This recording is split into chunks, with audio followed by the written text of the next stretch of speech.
Well, good morning, good day, everyone. I'm Wendy Cutler, Vice President with the Asia Society Policy Institute, and I'm so glad you could join us for what I think was going to be an extremely lively and interesting discussion. We're going to be focusing on the issue of international trade and specifically how the United States can re-engage on trade with Asia-Pacific countries, with a particular focus on the Trans-Pacific Partnership, TPP. And we're going to discuss the question, should the U.S. consider rejoining the Trans-Pacific Partnership Agreement, and in particular its successor agreement, the CPTPP. Now, the event this morning coincides with the launch of our new report from the Asia Society on re-engaging the Asia-Pacific on trade. And in this report, we look at the question in depth about whether the U.S. should reconsider its TPP decision. As many of you recall, one of the first actions President Trump took when he entered the White House was to withdraw the United States from an agreement that it had negotiated with 11 other countries over many years. And many people expected at that point that the TPP would die a quiet death, but that didn't happen. In fact, what happened was our other trading partners, led by Japan and Australia, concluded the TPP deal without the United States. And this agreement now has been in effect among those other countries for about a year and a half. At the same time, many of the TPP provisions have found their way into Trump trade agreements with Canada, Mexico, as well as Japan. So a few words on this report. We make the case that TPP participation by the United States has become even more compelling for a number of reasons. First, our go-it-alone approach on China has kind of reached its limits, and it's time to work with like-minded countries. Second, COVID has revealed many supply chain vulnerabilities, and CPTPP provides an important mechanism for establishing trusted supply chains. In addition, the Asia-Pacific region is growing quickly. It's getting out of the economic recession, huge market. And if we don't get into this market and stay in this market, other countries will continue to conclude trade agreements without us, with the United States on the outside. And that gets me to my final point, and that is that trade agreements in the region continue without the United States, and the Regional Comprehensive Economic Partnership, the RCEP agreement, which has been under negotiation for about 8 years, is likely to be signed this November. So today's panel, we've got a great group to look at many of these questions. And what I'd like to do is introduce the panel and then kind of get right into a question and answer period. First, we have Ambassador Arthur Sinodinos. He is the Australian ambassador to the United States. He just joined us in February 2020. He was previously Australia's Minister for Industry, Innovation and Science. And he's held other key roles in Australia's government and parliament. Next, Ambassador Chan Heng Chee has joined us. She's Ambassador at Large for Singapore's Foreign Ministry, and she now chairs the Lee Kuan Yew Center for Innovative Cities, among other things. Many of us remember her fondly during her long-term tenure in the United States as Singapore's ambassador to the United States for 16 years through 2012. And I'm also proud to work with her in her capacity as co-chair of the Asia Society Board of Trustees. Next, Congressman Rick Larsen is joining us. He's in his ninth term representing the 2nd District of Washington State, north of Seattle. He serves on the House Transportation and Infrastructure Committees, as well as the Armed Services Committee. And he's co-chair of the important bipartisan U.S.-China Working Group. And this now gets me to our final panelist, former Representative Charles Boustany, And now I learned this morning that Charles actually co-chaired the U.S.-China Working Group with Rick when he was in the House of Representatives. Congressman Boustany served in the House from 2005 to 2017, an important member of the House Ways and Means Committee, where he worked on all things trade, tax, and health. He's now at the National Bureau of Asian Research doing important work on China. Before I get to my questions, I just want the viewers to know that you can submit questions as well to the chat function on YouTube or the comment function on Facebook. And during the last portion of this program, I'd love to turn to questions from the audience. So with all of that, let me now turn to Ambassador Sinodinos. And just a question, would Australia welcome the United States back to the TPP? And if so, what advice would you give the United States if it was interested in rejoining? Over to you. Thank you. Thanks very much, Wendy.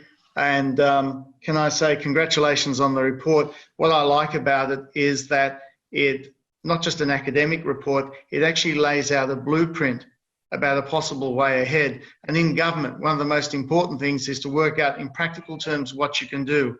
And I think you've identified potential options for doing this. Now, why would we, in my part of the world, be excited about the US re-entering or formally becoming part of the Trans-Pacific Partnership? I still call it that. I still haven't quite gotten used to its longer title. I have to say, because first and foremost, the US is a Pacific power. The US belongs in the region. This idea that somehow the US is separate to the region, is some sort of interloper or doesn't have a legitimate set of interests in the region because it is part of the region, is not one that I ascribe to. I think it's very important for us to put issues in that context. I think that there are, as you've alluded to in your report, major economic benefits from the US being in the Trans-Pacific Partnership. While the 11 who are in there are getting benefits from being there, the benefits would clearly be multiplied by having the US economy in there because of the size of the US economy, its dynamism, its innovation. The US remains at the forefront of technological change and advanced manufacturing, intellectual property, and the like. So the US would bring a lot in terms of economic benefits to the region. Importantly, strategically, it would be an emphatic statement about the US engagement in the region, an engagement on terms which are not just about military or security. This is about securing the living standards of people in the region. And what I would say to the American people is that the Asia-Pacific remains the new center of gravity of the global economy, and that will continue to increase. There are opportunities in other parts of the world, but the Asia-Pacific is where so much of the action is. And if you look at the way the middle class is growing through the region, there are tremendous opportunities for an advanced economy like the US. Now, in terms of the geostrategic competition with China, the US being in there, determining a set of rules and standards for the region, I think would be a great way to indicate to China that we are standing together with a common set of rules that if they want to play by that game, they will be more than welcome. But it has to be on mutually beneficial terms. So this is not about being anti-China. This is about being pro-growth and providing opportunities for the region. So I think the US has a great opportunity, whether it's Trump 2.0 or a Biden administration, to come back to this issue. And certainly in discussions I have with whether it's the current administration or people who potentially could influence a future administration, the TPP is near the top of the list of things that I think need to be considered. But as your report shows, Wendy, there are issues that have to be addressed if the US were to come back, because the trade landscape has changed in the period since the TPP was first negotiated. And we should take those on board. And your approach, where you identify particular areas where we could start to bring people together, is, I think, very sensible. I'll finish my initial comments there, but again, my compliments on the report. I think it provides a great way forward. Well, thank you so much. And for the listeners, just to underscore that in our report, we do provide a blueprint, a roadmap, which advocates re-entry by the United States in CPTPP. But it also just underscores it's not just a question of signing the agreement. The United States is going to need to seek updates and important revisions if it were to reconsider entry into this agreement. With that, let me turn to Ambassador Chan. You're in Singapore now, and we appreciate you joining us late in your evening, but you've so many conversations with folks in Asia, and I'd just really be interested in your views. Do you think the United States would be welcome back to the CPTPP? And what would be the appetite for the United States putting new requests on the table for this agreement, particularly after, we abruptly left this agreement after negotiating it for many years with countries and really forcing them to make some tough political decisions? Thank you, Wendy, for those questions. But first of all, I would like to join Ambassador Sinodinos in complimenting you for the report on the roadmap for the next administration on trade. It's very well written, it's very clear, and I think you spell out many of the pros, and particularly you highlight the difficulties. So the United States would walk back to trade TPP or CTPPP with eyes wide open. Now, I would say that talking to people in Asia, the members of CPTPP welcome the United States, most sincerely welcome the United States. In fact, when the United States pulled out of TPP and Japan and Australia in their leadership, pushed us and we all came together and agreed to do CPTPP, it was a very clear understanding that the path would be open for the United States to come in. And why not? As was pointed out, the United States is a huge player. You bring economic heft. You are the largest economy in the world, the most innovative economy in the world. And most of us, many of the countries, in fact, produce goods, serve, and take your services, also produce services for the American market. So the United States is a very key player. And the United States was there at the beginning. You were one of the early members to come together with a group of countries to shape the TPP. And in fact, you led the architecture. Once you entered into the TPP discussions, you really led the discussion to set up the architecture of TPP to produce high standards and a quality TPP. CPTPP carries those standards, but we excluded some provisions. Now, the countries would like to see the United States come back, but they say not at any price.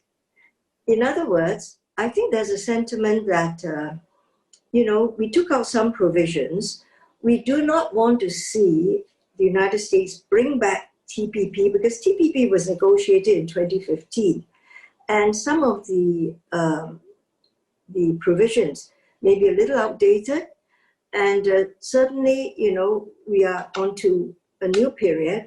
So, and countries, CPTPP countries have been working with the new provisions now. And I think they would not be so happy to suddenly just bring back the 22 provisions that were left out because the United States is joining in. And in fact, from what I understand of the United States, it often comes into a trade agreement, and every trade agreement it joins, it ups the standard. Everyone is the last agreement plus. So the conditions, the provisions are much tougher.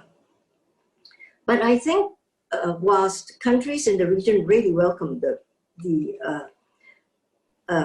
United States, they would like the United States not to come and make very substantial demands again, difficult demands. We all went through our legislature. We had to speak to our constituencies, persuade them to come on. We got them to TPP, then we got them to CPTPP.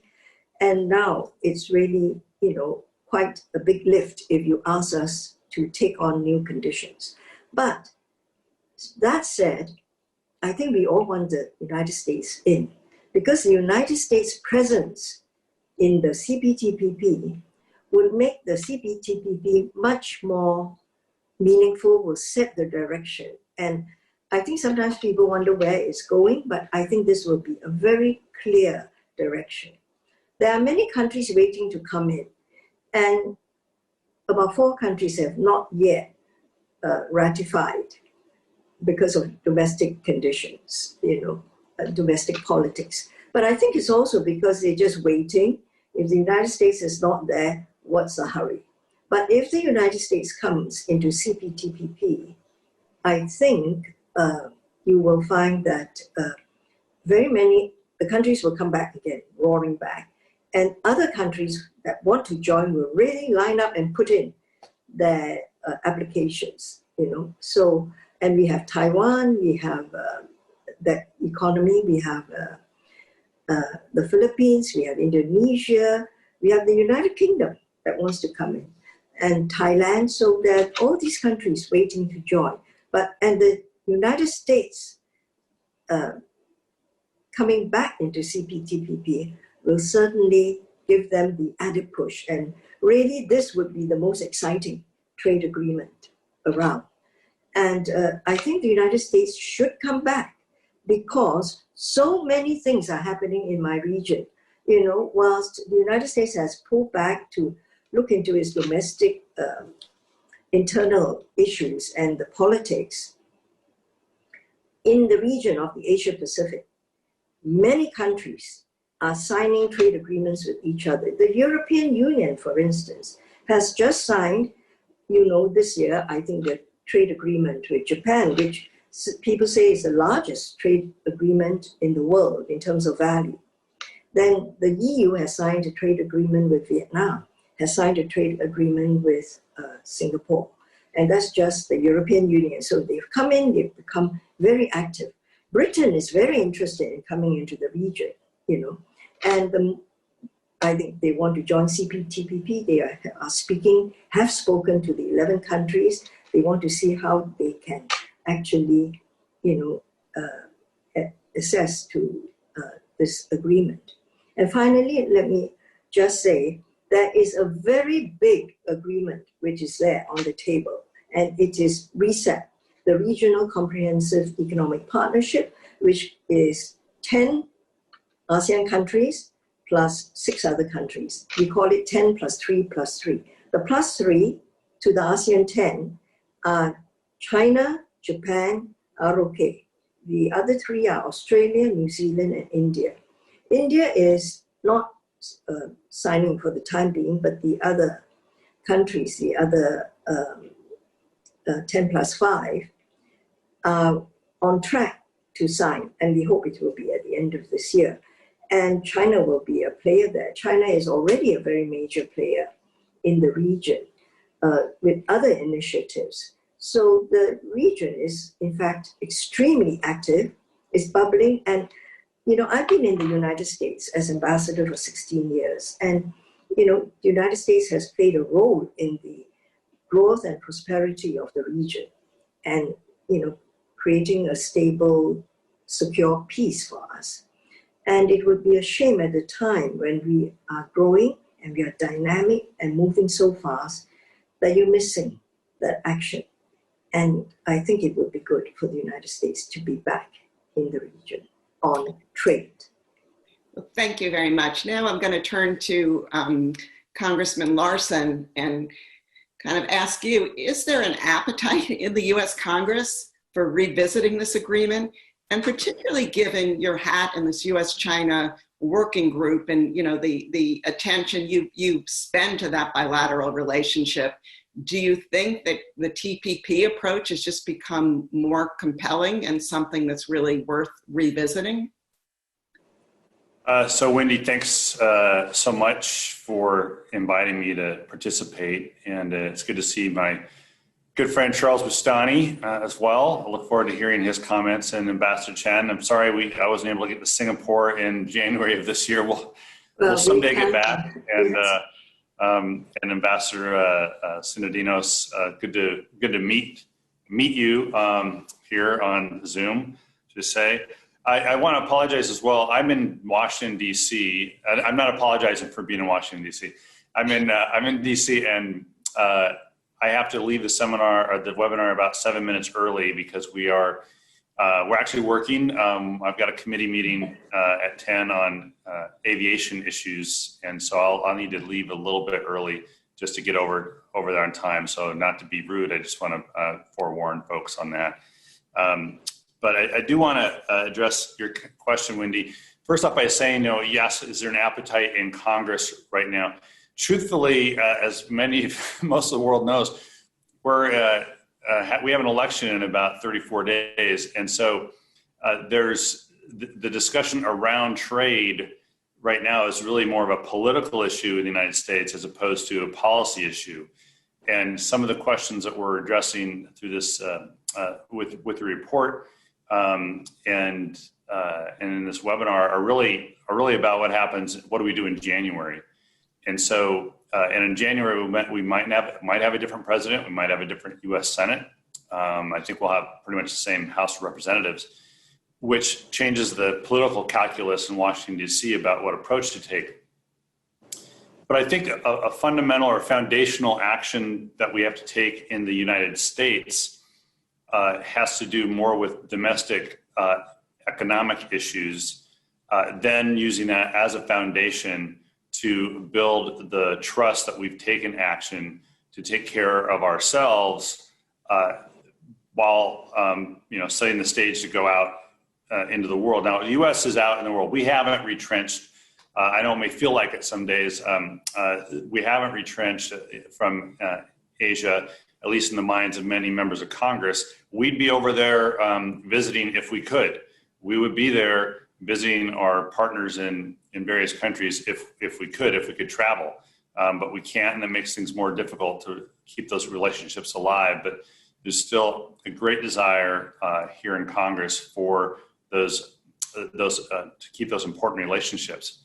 But let me go back to what I said about the domestic side. It's very important in the United States that we remain as competitive as possible. So I would see the possibility of, if we were able to do a robust transportation and infrastructure bill here in the United States, where we're investing in our roads, our bridges, our highways, our ports, to ensure our competitiveness around the world. If we were investing in research and development, doing the basic research investment in our university system to partner with the private research and development, so that we are pushing the envelope on innovation here in the United States, that we are revamping our workforce training system so the workforce in the United States can maintain that flexibility that is needed in a globally competitive economy.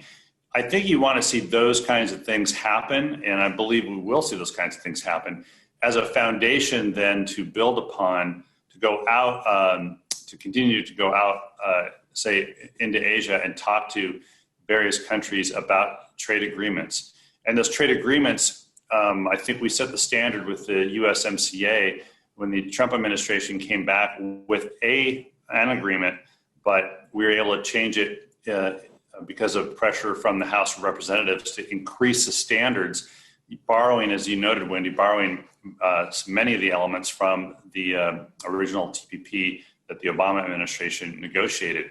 Again, getting to Ambassador Chan's statement about when the U.S. gets involved in these trade agreements, the standards increase. So I do think that we have to do foundational work here in the United States to answer your question about, is there a domestic political appetite for trade agreements? I still think there is.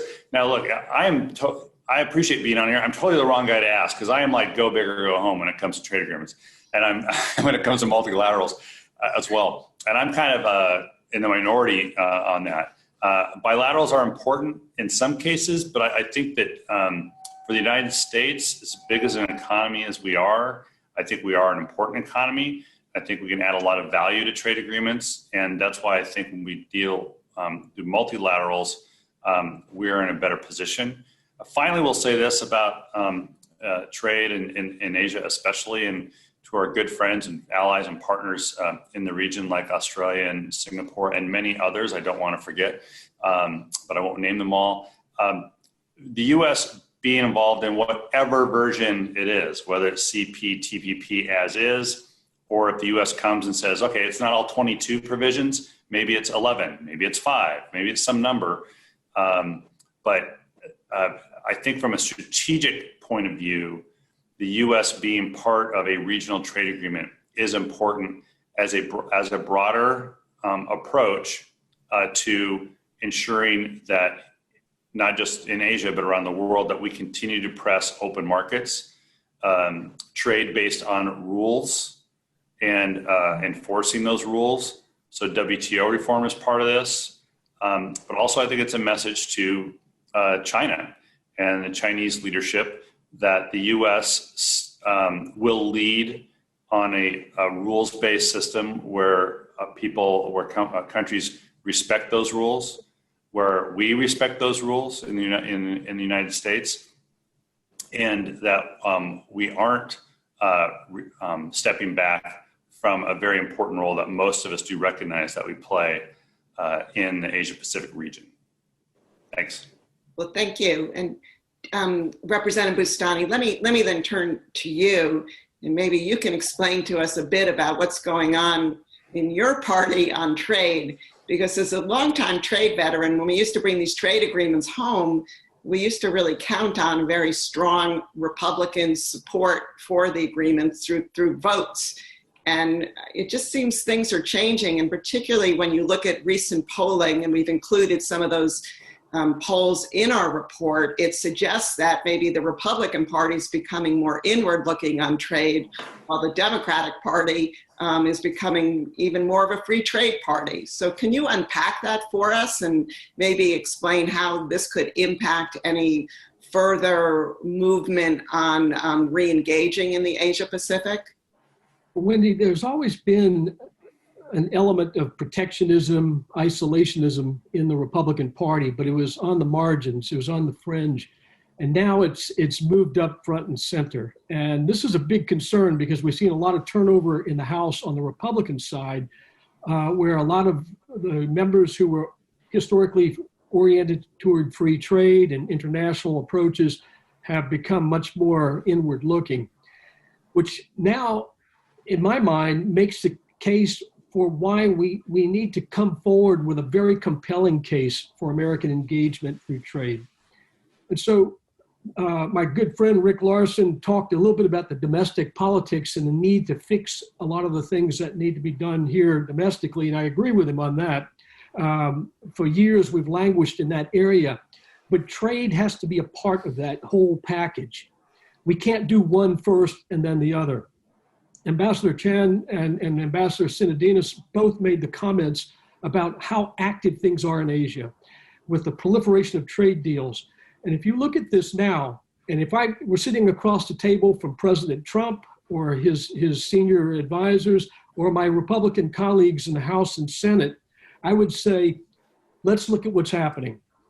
First off, American business, American farmers, manufacturers, American tech companies are increasingly facing a worsening outlook with regard to market access, with regard to participation on favorable terms in supply chains, and also in a defensive position with regard to setting standards. To change that, we need to get into the game. And the first way to do that is to re-engage in the most active, robust area in the world today, and that's Asia, the Asia Pacific. And we have a ready-made vehicle that we played a role in developing with TPP. And so I think your paper is brilliant in that it lays out pathways, but also lays out the difficulties that we're going to face. But that case has to be made. Secondly, with COVID, we've now seen the problems with supply chains, and the need for resilient supply chains, cooperation, and clearly getting back into TPP or some variant of that would be very, very important. Thirdly, on standards, TPP was designed to be a very high standard trade agreement for technology, digital trade, all these new issues, as well as investment and, and lowering tariffs. It was going to be the gold standard. It was open architecture, so it was the right way to put pressure on China to test whether China has an appetite for reform or China is going to continue to remain separated. It would put the Chinese leadership in the position of choosing its own self-isolation as opposed to the US doing that by not getting engaged. Finally, I think from a security standpoint, it's critically important. American economic engagement is a very important component of our foreign policy that complements our security policy. And while we do have very strong bilateral security alliances throughout Asia, the problem we have is that it's really not supplemented fully with the economic engagement at the fullest level on standards, on setting high standards for trade and so forth. And by virtue of the fact that we pulled out, we have now put all of our Asian allies and trading partners in a position of obviously being dependent to some extent, a large extent, on the US for security, but feeling the gravitational pull of the Chinese market, where China has now emerged as their biggest destination for bilateral trade, bilateral investment, and so forth. If we don't correct that, then we cannot tell the American people that we've built a comprehensive strategy for growth and prosperity and security for the 21st century. That's the compelling case that needs to be made with my isolationist and protectionist friends on the Republican side. Representative Larsen, maybe I can come back to you for a minute and just ask you about the USMCA, the new NAFTA agreement, which received overwhelming bipartisan support in Congress. And I'm wondering, do you see this as a model for future trade agreements? And I would just kind of draw the attention of our listeners that as part of the report, I went out and I interviewed a lot of current and former TPP officials, and I asked them about the USMCA and how they would feel about embracing many of the new provisions and updated provisions in the agreement. And I have to say it was kind of a mixed response. Most respondents said, yeah, we would welcome kind of the trade liberalizing aspects, but there are certain aspects of the USMCA that, frankly, would cause problems for us.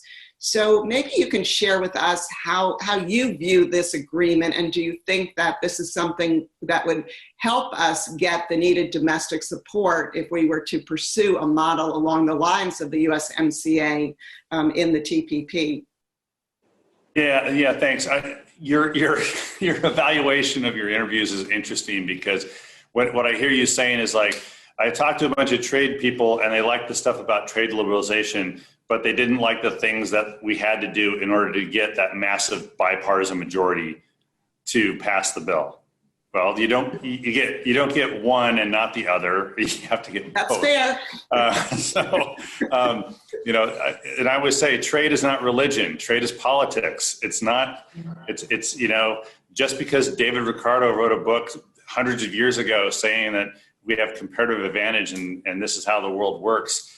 He was a terrible, terrible political scientist. No idea how to pass trade agreements. And so we have to take into account that there's a reality to passing these trade agreements. And that's what we ran into in 2016 with TPP. And frankly, what we ran into when we passed the USMCA. What the administration negotiated was not what was passed. What was negotiated had to be changed, and it was changed in order to attract votes to so that we could pass it in a bipartisan, and very important element of this, bipartisan big majority. And some of those changes were perfectly fine from a trade liberalization and a rules standards perspective. Some were not. I know there's some grousing about rules of origin still, and we have concerns about Mexico's enforcement of the labor provisions in that. But that's why trade agreements are not just pass it and leave it on the shelf. They have to be living documents. They have to be enforceable. And so, again, getting back kind of your question is key elements of trade agreements these days, not just have to include what are the new standards, as Ambassador Chan talked about, but how are those going to be enforced, and what is the guarantee that they will be enforced?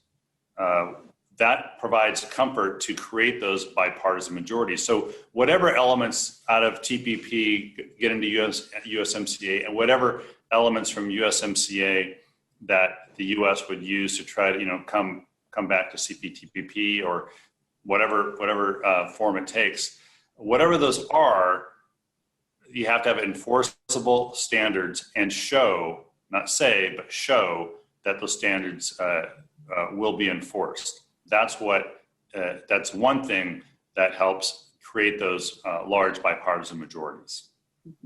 Ambassador Sinodinos, I can turn to you and ask you, well, first, any responses you have to the other comments by the speakers.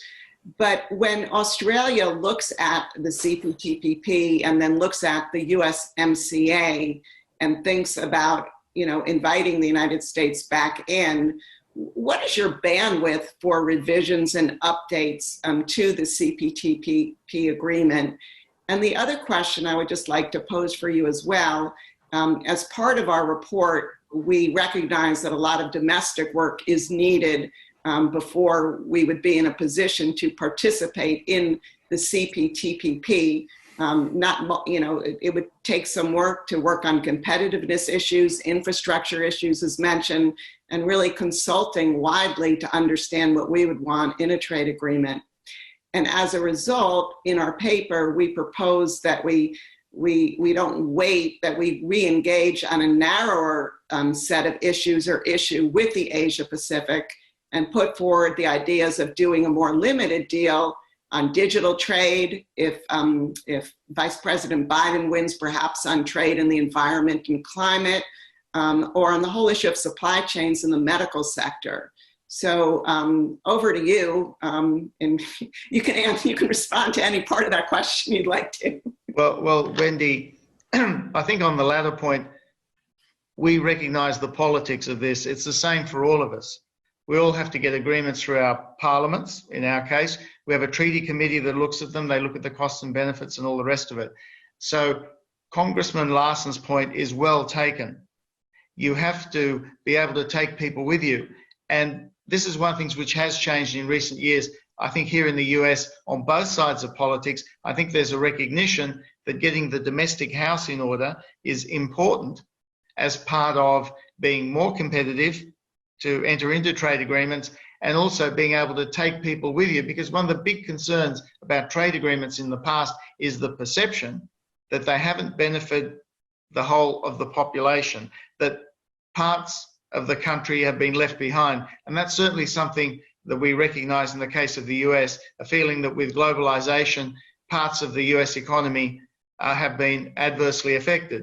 The real wages of some parts of the economy or some sectors have not gone up as much as in others. Mind you, in areas which engage in trade, real wages do tend to go up relative to other areas. But my point is, we take it that there has to be domestic action to improve competitiveness and to get support for trade agreements. And I think the political economy of reform is something that your report addresses.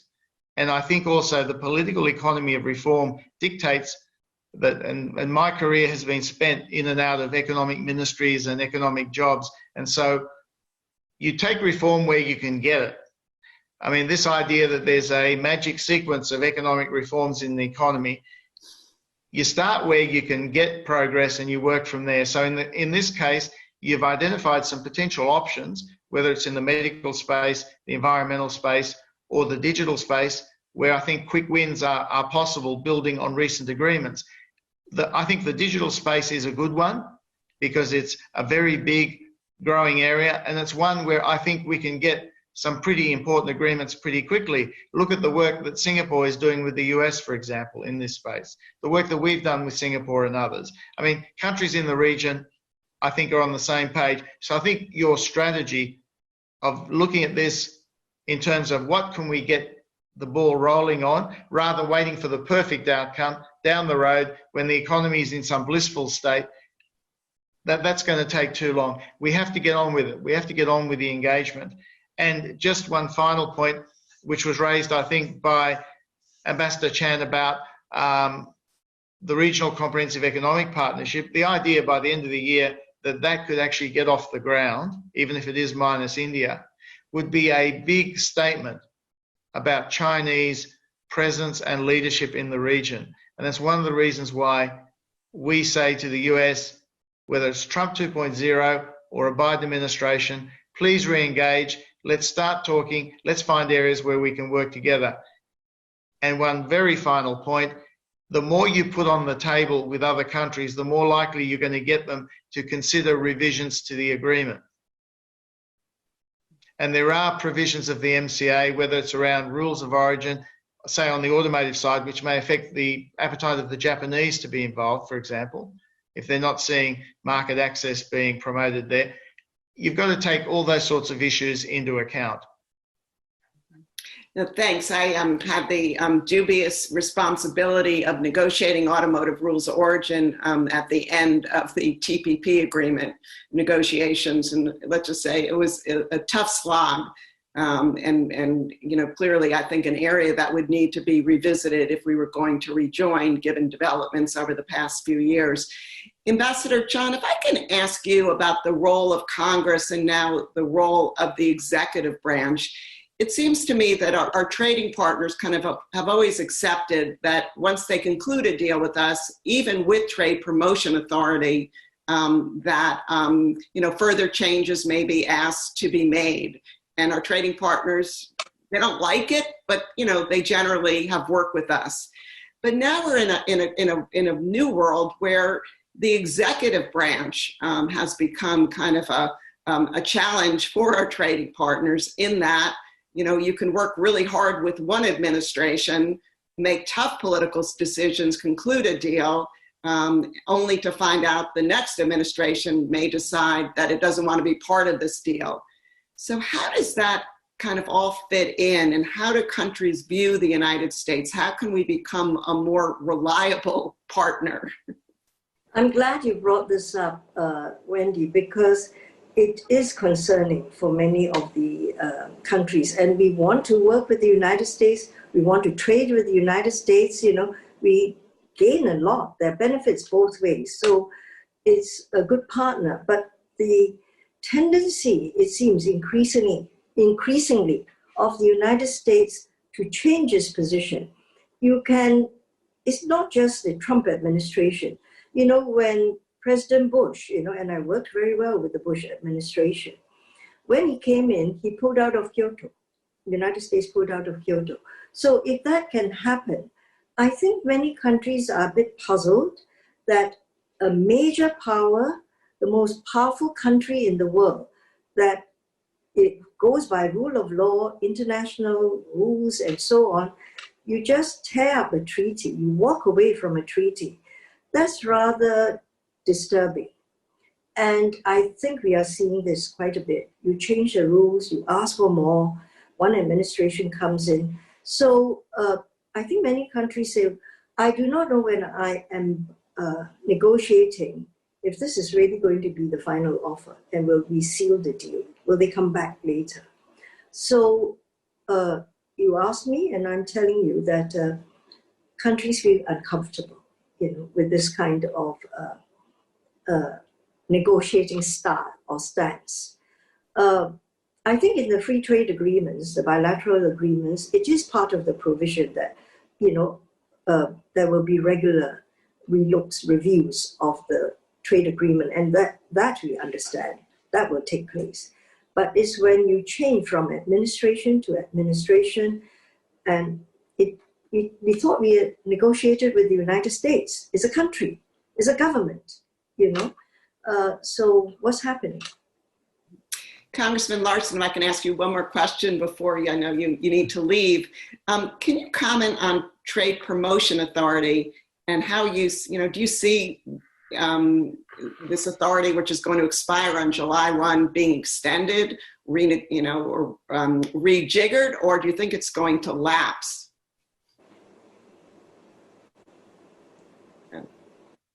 Mute. Oh, your mute button. Muted. Yeah. Sorry. I'm putting you on mute between because the buzzers are going off here and at the Capitol. Sorry. You I just shouldn't want have to to. squeeze in one more question for you, but leaving me too. I think, asking these questions about the future right now are a little difficult.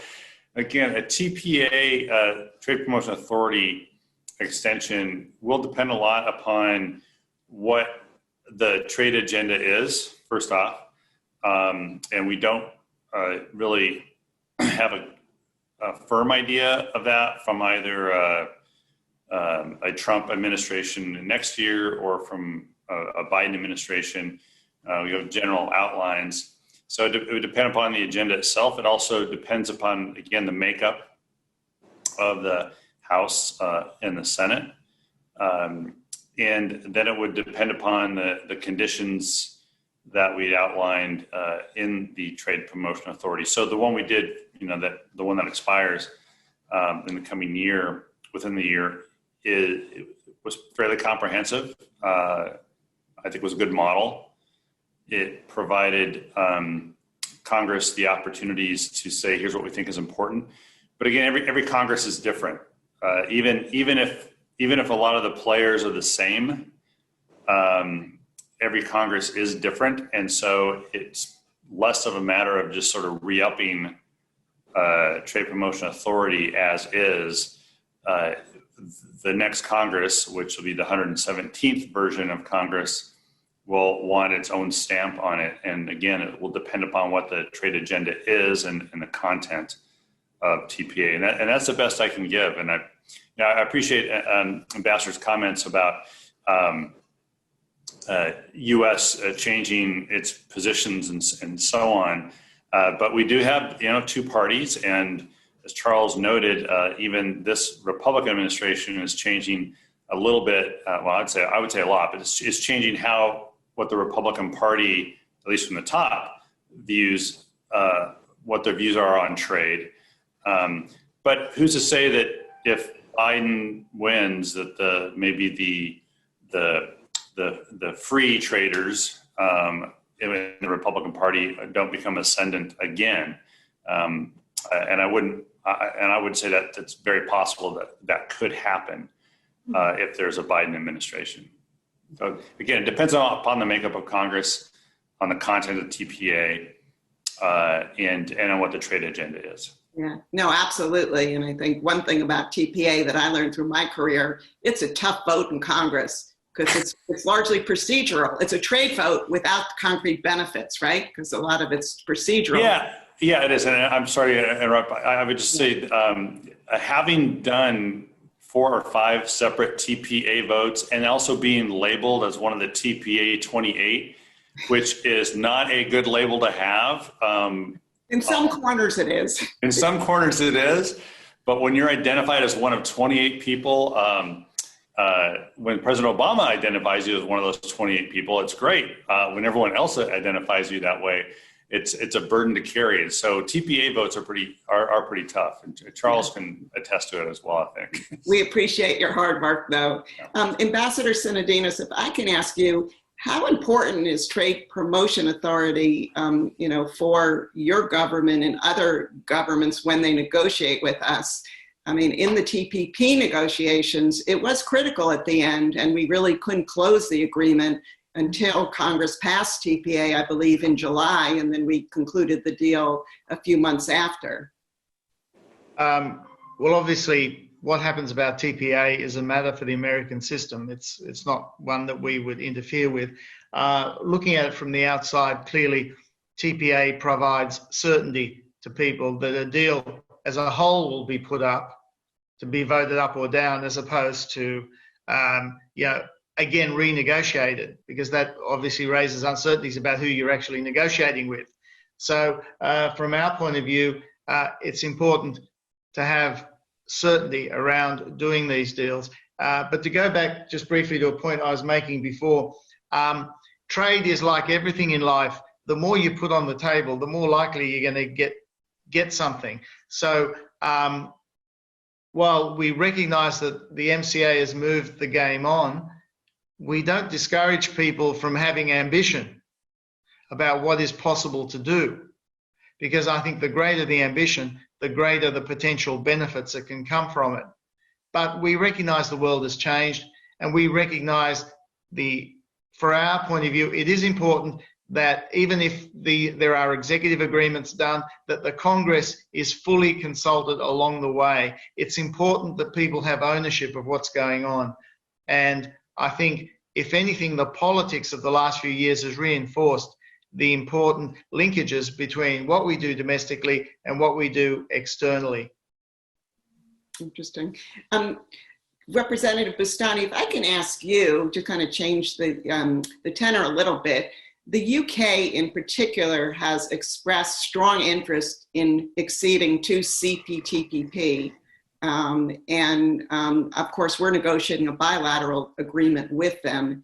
Do you think if the UK were to actually enter into those negotiations, that would in any way change the equation for US consideration? Or you think it's just completely separate and we wouldn't be watching or necessarily care about that? Yeah, it's hard to know. I think it might create some momentum for the U.S. to take a serious look at re-engagement. But I think a compelling case can be made without the UK based on all the reasons we've been talking about. And I was particularly struck by the two ambassadors' comments about the importance of TPA, and the need to show that the U.S. is reliable, will follow through on agreements, and not walk away from agreements. One of the things I heard in 2015 while I was on the Ways and Means Committee and we traveling through the Asia-Pacific prior to Trade Promotion Authority being renewed, but while we were negotiating TPP, from every single minister in all the TPP countries we visited was that you have to get Trade Promotion Authority. If you don't do it, we will not put our best deal on the table and we will not get to a final deal. But furthermore, if you look at what's happened now, where the administration is doing these partial deals, take Japan, for instance, where it was initially started as an agreement noticed under Trade Promotion Authority, but yet the administration negotiated what was going to the contours of this partial agreement without really informing Congress, and then signed it as an executive agreement. It still doesn't create the kind of certainty built into law that's going to be needed in the long run, because a future administration could come back and say, I don't like that, tear it up, and they're out. Trade Promotion Authority does two things. One, it ensures robust consultation with Congress every step of the way to ensure that broad American interests are looked after in the final negotiated product and that the votes will be there. And secondly, it creates the certainty that the agreement will have the force of law and will be lasting rather than something that can be negated by a future administration. And I think it's going to be important in the future TPA language in that legislation to ensure that there's a process that does not allow a president to just unilaterally withdraw like was done with TPP. Congress should have say, and it should be a statutory determination that Congress should have some say before withdrawal could occur. Mm-hmm. Well, let me then turn to the issue you raised of mini deals, because one of the recommendations in our paper in terms of going forward with a narrower deal in the Asia-Pacific is that we wouldn't necessarily need congressional approval, because congressional approval, as everyone knows, can take years sometimes to achieve. And in the meantime, as we've discussed, the world is moving on. So I would just raise the point that sometimes executive agreements allow you to solve certain issues, but also to to proceed on maybe a narrower course, but at least get some, agreements under the belt of the United States. Ambassador Chan, maybe I can turn to you. Singapore has really been on the forefront, as mentioned earlier, in the digital trade space. You've negotiated a number of different deals with Australia and with New Zealand, and now I think you're negotiating with Korea even. Do you see, if the United States were to come to you, Singapore, and to say, can we work with you and see if we can thread these deals together in some type of regional agreement? Do you think there'd be an appetite in Singapore for that? We see the United States as a leader in this, and you have the tech companies, you have a large chunk of the business, and we're always saying, is there a global body, is there a multilateral institution that can in fact come up with the rules for digital economy? When it is not possible to get that, we go for these DEAs, the digital economy deals with different countries. So if the United States should come, I am sure we would listen very seriously and intently. But what are you actually saying to us, and who is saying to us? And what will be the content of your, what will be the substance of what you bring to us?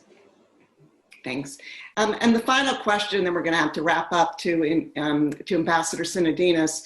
If you could, share with us your views on the potential for other accession partners to the CPTPP. Our paper notes that the UK and Thailand seem to be two countries that have been really close to the edge of announcing formal interest, but they haven't, yet crossed that line. Do you think, do you agree with what Ambassador Chan said earlier, that if the United States were to re-engage, that really opens the door for others to join, including Korea and other Southeast Asian countries? I think the latter point is right. I think the US joining would be a big vote of confidence in the region, and it would encourage others to ratify who haven't ratified already, and encourage further people to accede. Thailand, I think, would be a good partner to look at bringing in for a variety of strategic as well as economic reasons. We're always looking for ways to upgrade our partnership with Thailand.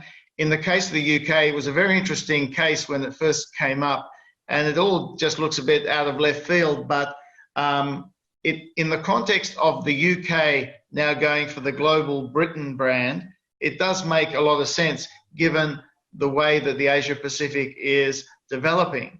And of course, at the moment, the US is negotiating a free trade agreement with the UK. We are negotiating a free trade agreement with the UK.